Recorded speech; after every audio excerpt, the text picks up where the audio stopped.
大家晚上好。今日去做翻一個復盤嘅一個工作。咁今日恒指嘅話咧，就真係用愛胡家嘅一個兩個字啦，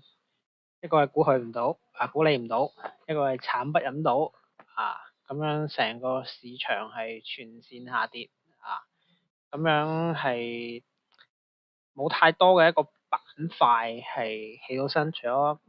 誒銀行。一啲避險嘅一啲板塊，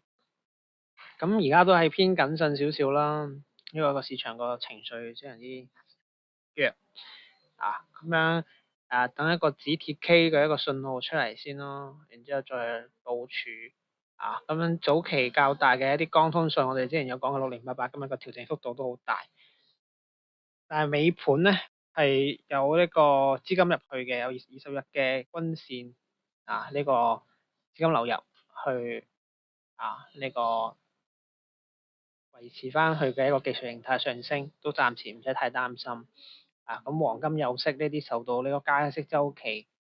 影響比較大嘅一啲板塊咧，都係要等一個止跌信號出現。咁港股就係話都係要睇翻後續嘅一個市場預期，但值得留意嘅就係，始終港股佢對於一個利率敏感型嘅一個市場，如果後續呢個美聯儲係選擇咗一個加息路徑嘅話咧，咁我哋就以防守為主，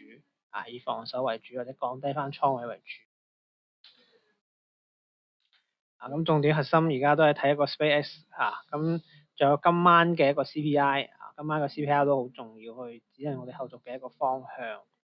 如果CPI 行得好嘅話，加息預期上升嘅話，包括呢個 SpaceX 嘅一個吸血效應，或者呢個美聯儲嘅呢個事件佢去對於個加息有一個指引。咁目前嚟睇係按兵不動為多嘅。咁如果我哋操作嘅一個時間窗口，會建議企6月下旬6月18號打後先去操作。咁另外上嘅話，第二個時間窗口係建議7月20號。7月20號呢個世界盃嘅呢一個攞地之後，我哋有一個抄底嘅一個時間窗口。因為始終呢個世界盃對於呢個市場係有一個分流嘅作用嘅，對於一個博弈市場。但問題我哋主線上嚟講咧，我哋仍然都係睇到半導體。咁重點關注翻費城半導體呢個指數可唔可以繼續穩定。咁如果加息嘅話咧，就可能對於呢個科技咧就有一個壓制。咁琴日都講咗噶啦，都係 SpaceX 嘅一個情況咧，建議短炒嘅話咧就係一個多睇少動，等待市場消化。咁樣呢個世界盃嘅一個事件影響，咁呢個預計係有分流500億嘅一個資金，仲有一個加息嘅一個預期走強，美伊衝突，仲有美聯儲嘅一個降息時間窗口嘅關閉，甚至存在一個加息嘅可能。咁而家嚟講咧，就係未知數嚟嘅，都係要等下個星期呢件事情。即係我琴日復盤都有講，6月10號到6月18號係一個觀察嘅一個時間窗口，咁我哋係等呢個事件落咗地，個市場行咗出嚟，我哋再跟，會好過我哋盲目嘅去操作，盲目嘅去預判，因為冇人知道呢個事件市場會點消化。咁如果後續係想跟呢個 SpaceX 嘅話咧，就係呢個3442係可以關注嘅。你睇到12號上市之後咧，第11個交易日咧，佢先會去跟進，即係6月底，咁先會有一個比較好嘅一個有港股通嘅一啲資金去參與 SpaceX 嘅一個效應。咁樣再講翻呢個1523，咁其實佢呢個周圖嚟講，今日市場大跌，佢都係維持翻一個上漲嘅一個結構。講翻呢個1651，仍然都係一樣嘅20日均線之上維持一個睇升結構，調整都係5個點左右，係一個合理嘅技術形態調整嘅。萬威爾就可能調整得比較多，因為琴晚一個江通訊嘅一啲情況，咁調整嘅幅度都比較大。但係從公司嘅基本面嚟講，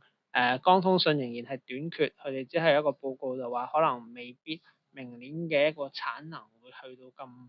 好嘅一個情況。咁都係維持關注翻6088啦，6088嘅話咧都係喺20日均線之上企得穩周線圖20日均線喺6個8附近都係守得住，都係有資金去關注緊佢嘅。長飛CPO、PCB 呢個儲存咁近期肯定都係以回調為主噶啦。咁睇市場消化完呢個加息嘅呢個動作有冇資金接力有嘅話仍然都係睇好。美股方面嘅話就睇翻康寧、諾基亞、應用光電呢類型嘅主線有冇方向俾到我哋。PCB 嘅一個短缺。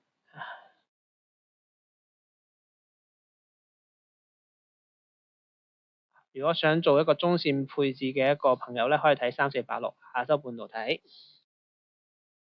SPMO 就係做翻一個美指嘅一個配置。咁今日繼續佢一啲教學上嘅內容繼續都係集中投資錯就要止蝕減低操作頻率，降低犯錯機會咁樣點樣去做一個止蝕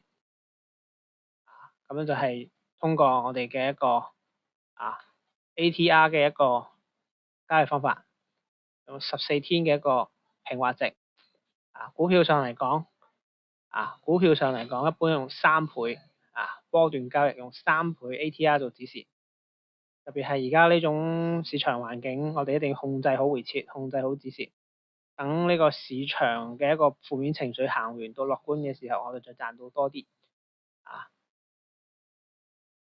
帶好一個止蝕位做一個3倍嘅止蝕咁我哋用14天20日均線去定咗個方向俾我哋，